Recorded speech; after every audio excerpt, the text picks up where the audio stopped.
परिचय। अंकिता, हम जानते हैं कि सभी जीवों में उन्हें जीवित रखने के लिए एक आधारभूत प्रक्रिया चलती रहती है। क्या तुम जानती हो कि जैव प्रक्रम क्या है?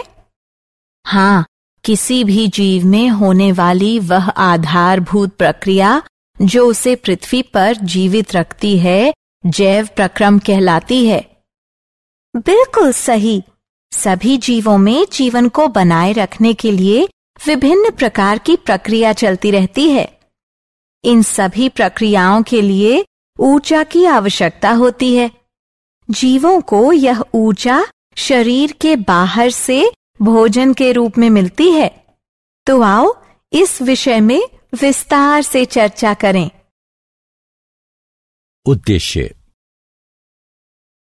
इस पाठ के अंत में आप निम्न करने में सक्षम हो जाएंगे: जैव प्रक्रम का वर्णन करना, जैव प्रक्रमों के प्रकारों को पहचानना, पोषण को समझना, विषमपोषी पोषण को समझना, विषमपोषी पोषण के प्रकारों की पहचान करना, विषमपोषी पोषण के प्रकारों को समझना, पौधों में पोषण को समझना, प्रकाश संश्लेषण की प्रक्रिया को समझना, पौधे जल और कार्बन डाइऑक्साइड कहां से प्राप्त करते हैं इस बात का पता लगाना, प्रकाश संश्लेषण के महत्व को समझना।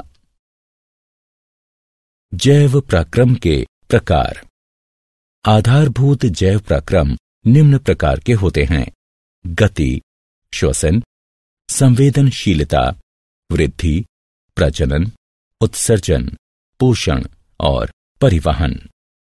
गति के दौरान जीव एक स्थान से दूसरे स्थान पर जाते हैं अथवा एक ही जगह स्थिर रहते हुए अपने अंगों को गति प्रदान करते हैं। श्वसन वह प्रक्रिया है जिसमें शरीर द्वारा ग्रहण किए गए भोजन से ऊर्जा प्राप्त होती है। संवेदनशीलता अपने आसपास के वातावरण में परिवर्तन को महसूस कर सकने की क्षमता है। बच्चे से वयस्क होने को हम वृद्धि द्वारा परिभाषित कर सकते हैं। जीव प्रजनन द्वारा अपने ही जैसे और जीव उत्पन्न करते हैं। उत्सर्जन वह प्रक्रिया है जिसमें शरीर में बचे मल को बाहर निकाला जाता है। पोषण वह प्रक्रिया है जिसमें भोजन को ग्रहण करने के बाद में उसे छोटे कणों में तोड़ा जाता है ताकि शरीर उसे अवशोषित कर सके। परिवहन वह प्रक्रिया है जिसमें शरीर के एक भाग में बना पदार्थ शरीर के दूसरे भागों तक पहुंचता है। पोषण। जैसा कि हम चर्चा कर चुके हैं, सभी जीवों में जीवन को बनाए रखने के लिए विभिन्न प्रकार की प्रक्रियाएं चलती रहती हैं। इन सभी प्रक्रियाओं के लिए ऊर्जा की आवश्यकता होती है। जीवों को यह ऊर्जा शरीर के बाहर से भोजन के रूप में मिलती है। भोजन ग्रहण करने और उसको प्रयोग में लाने की प्रक्रिया को पोषण कहते हैं। भोजन एक कार्बनिक पदार्थ है। ग्लूकोज सबसे सरल और स्टार्च सबसे जटिल भोजन है। स्टार्च और ग्लूकोज को सम्मिलित रूप में कार्बोहाइड्रेट कहा जाता है। जब हमें तुरंत ऊर्जा की आवश्यकता हो तो हमें भोजन के रूप में कार्बोहाइड्रेट लेना चाहिए। कार्बोहाइड्रेट के अतिरिक्त भोजन में वसा, प्रोटीन, लवण, विटामिन तथा जल भी होना चाहिए, क्योंकि ये सभी जीवों की सामान्य वृद्धि और विकास के लिए अनिवार्य रूप से आवश्यक हैं। पोषण के साधन। किसी जीव द्वारा भोजन को प्राप्त करना उस जीव के पोषण का साधन होता है। तत्वों और ऊर्जा की सामान्य आवश्यकता सभी को होती है, लेकिन सभी में इसकी पूर्ति अलग अलग तरह से होती है। इसीलिए हर जीव के पोषण का ढंग अलग होता है। भोजन प्राप्त करने के ढंग के आधार पर जीवों को मुख्यतः दो समूहों में विभाजित किया गया है: स्वपोषी एवं विषमपोषी।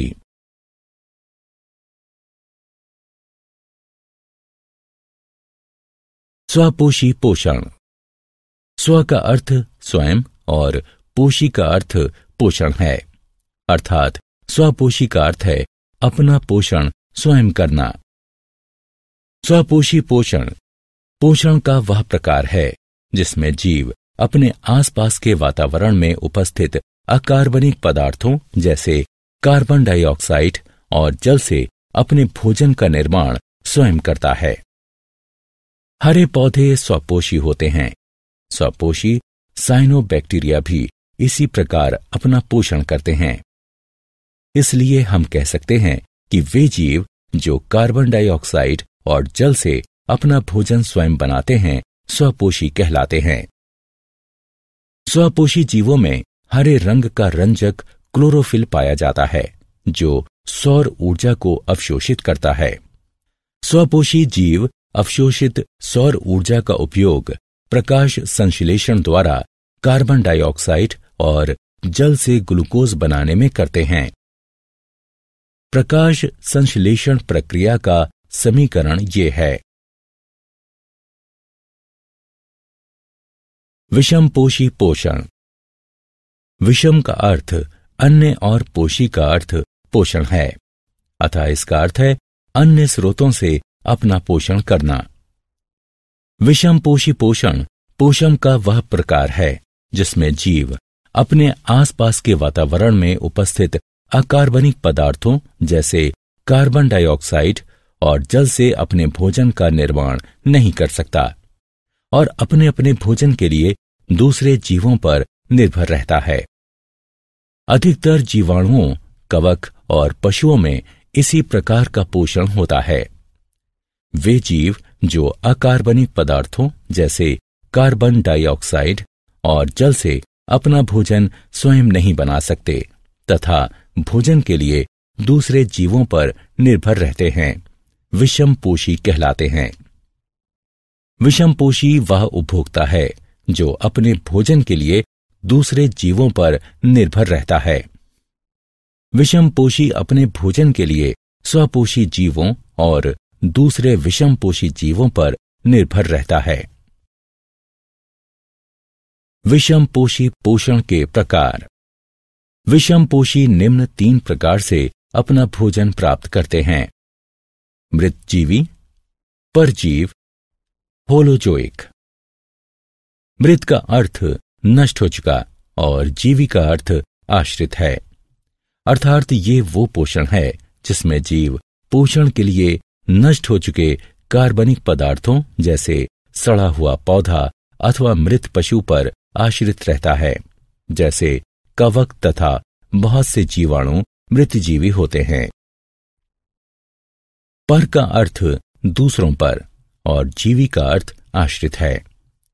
परजीवी वह जीव होता है जो वृद्धि, भोजन और आश्रय के लिए किसी दूसरे जीव पर निर्भर रहता है, लेकिन अपने पोषक की उत्तरजीविता में कोई सहायता नहीं करता, जैसे प्लाज्मोडियम, कुस्कुटा, फीता कृमि इत्यादि। होलों का अर्थ ठोस पदार्थ और जोइक का अर्थ पशु है, अर्थात ये वो पोषण है जिसमें भोजन के रूप में जटिल कार्बनिक पदार्थों का अंतर्ग्रहण किया जाता है, जैसा कि सभी पशु करते हैं, जैसे मनुष्य, श्वान, मवेशी, अमीबा।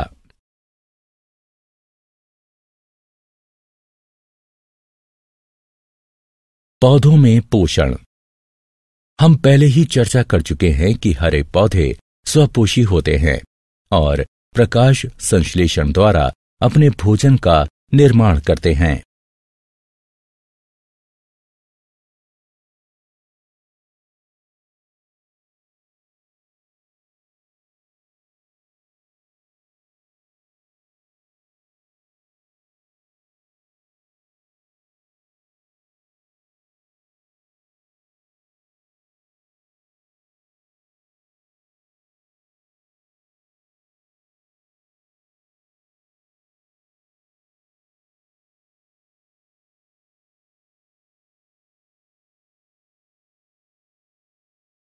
प्रकाश संश्लेषण।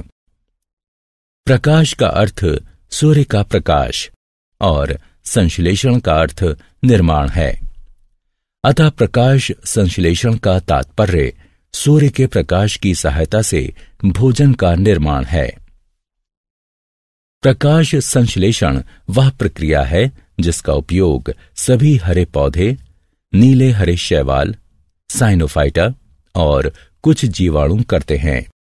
यह कार्बन डाइऑक्साइड और जल से कार्बनिक यौगिक, मुख्यतः शर्करा बनाने की वह प्रक्रिया है जिसमें ऊर्जा के स्रोत के रूप में सूर्य के प्रकाश का प्रयोग होता है और क्लोरोफिल सूर्य के प्रकाश को अवशोषित करता है।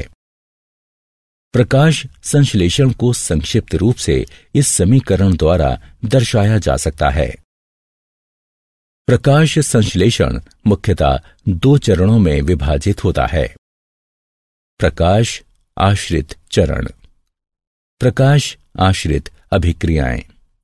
इनमें विकिरण ऊर्जा एटीपी के रूप में रासायनिक ऊर्जा में परिवर्तित हो जाती है।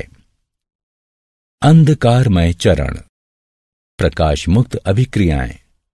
प्रकाश आश्रित चरण में बनी एटीपी का उपयोग करते हुए एंजाइम संश्लेषण द्वारा मध्यवर्ती कार्बोहाइड्रेट और अन्य यौगिकों के निर्माण को निरूपित करता है।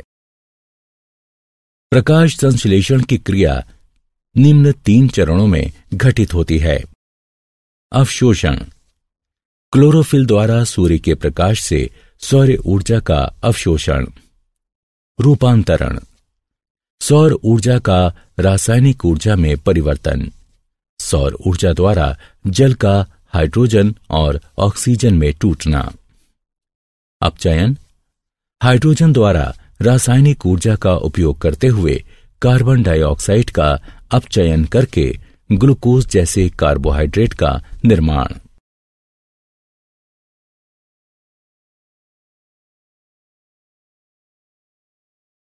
कार्बन डाइऑक्साइड का अंतर्ग्रहण। कार्बन डाइऑक्साइड वायु स्टार्चन में ही उपस्थित है। हरे पौधे पत्तियों की सतह पर उपस्थित सूक्ष्म छिद्रों की सहायता से वायु से कार्बन डाइऑक्साइड लेते हैं। ये सूक्ष्म छिद्र रंध्र कहलाते हैं। कार्बन डाइऑक्साइड रंध्रों के द्वारा पत्तियों में प्रवेश करती है। प्रत्येक रंध्रीय छिद्र एक जोड़ी द्वार कोशिकाओं से घिरा होता है। ये द्वार कोशिकाएं रंध्रों के खुलने और बंद होने को नियंत्रित करती हैं। द्वार कोशिकाओं में जब जल प्रवेश करता है तो वो फूलकर वक्र हो जाती हैं, जिस कारण रंध्र खुल जाते हैं। दूसरी ओर जल जब द्वार कोशिकाओं से बाहर निकलता है तो वो सिकुड़कर सीधी हो जाती हैं और रंध्र बंद हो जाते हैं। जैसे ही रंध्र खुलते हैं, वायुमंडलीय कार्बन डाइऑक्साइड उनमें प्रवेश करने लगती है।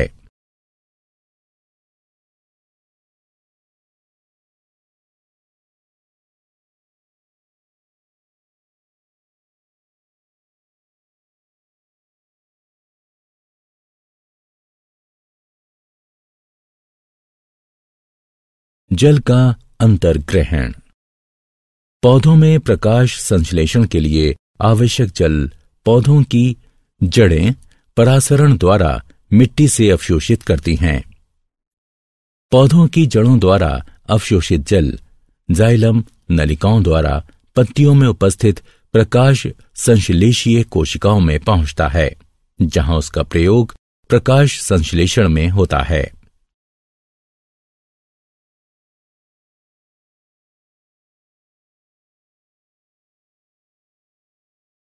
प्रकाश संश्लेषण का महत्व। प्रकाश संश्लेषण कई कारणों से महत्वपूर्ण है, जिनमें से कुछ प्रमुख कारण निम्न हैं। हरे पौधे प्रकाश संश्लेषण की सहायता से कच्चे माल के रूप में मात्र कार्बन डाइऑक्साइड और जल का उपयोग करके भोजन का निर्माण करते हैं, इसलिए ये पृथ्वी पर जीवन बनाए रखते हैं। प्रकाश संश्लेषण की प्रक्रिया में ऑक्सीजन का उत्सर्जन होता है, जो पशुओं और मनुष्यों के लिए आवश्यक है। जीवाणुओं को भी श्वसन के लिए इसकी आवश्यकता पड़ती है। ईंधन के जलने में ऑक्सीजन की आवश्यकता पड़ती है। जीवाश्म ईंधन जैसे कोयला, तेल और प्राकृतिक गैस, ये सभी संरक्षित सौर ऊर्जा हैं जो करोड़ों वर्ष पहले प्रकाश संश्लेषण द्वारा बनाए गए थे।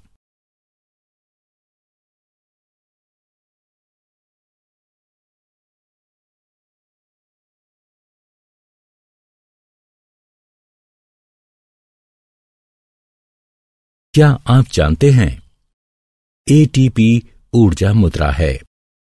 दृश्य वर्ण क्रम से हरे रंग को अवशोषित न कर पाने और उसे परावर्तित करने के कारण पत्तियां हरी दिखाई देती हैं। नीला और लाल प्रकाश प्रकाश संश्लेषण के लिए सबसे उपयुक्त है।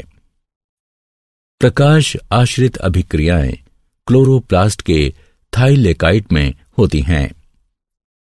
कार्बन डाइऑक्साइड का यौगिकीकरण क्लोरोप्लास्ट के ग्राना में होता है। प्रकाश ऊर्जा की छोटी छोटी थैलियों, जिन्हें फोटॉन कहते हैं, इसके रूप में उत्सर्जित होता है। जल का टूटना प्रकाश अपघटन कहलाता है।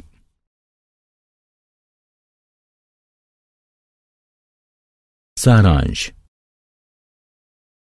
आइए हमने जो कुछ सीखा है उसे संक्षेप में दोहराएं। जीवित रहने के लिए प्रत्येक जीव को विभिन्न ऊतकों की प्रत्येक कोशिका में ऑक्सीजन, जल तथा भोजन की आवश्यकता पड़ती है। जीवन को बनाए रखने के लिए अनिवार्य रूप से आवश्यक विभिन्न प्रक्रियाएं जैव पराक्रम कहलाती हैं। गति, श्वसन, संवेदनशीलता, वृद्धि, प्रजनन, उत्सर्जन, पोषण और परिवहन प्रमुख जैव पराक्रम हैं। जैव पराक्रमों के चलते रहने के लिए प्रत्येक जीव को ऊर्जा की सतत आवश्यकता होती है। जीवों द्वारा पोषक तत्वों के अंतर्ग्रहण, उनके उपयोग, साथ ही श्वसन के कारण ही ऊर्जा मुक्त होती है। पोषण के प्रकार के आधार पर जीवों को स्वापोषी और विषमपोषी इन दो समूहों में बांटा जा सकता है। स्वपोषी पोषण में जीव बाह्य ऊर्जा स्रोत जैसे सौर ऊर्जा का प्रयोग करते हुए सरल अकार्बनिक पदार्थों से उच्च ऊर्जा युक्त जटिल कार्बनिक पदार्थ बनाते हैं। विषमपोषी पोषण में जीव दूसरे जीवों द्वारा निर्मित जटिल पदार्थ का अंतर्ग्रहण करता है।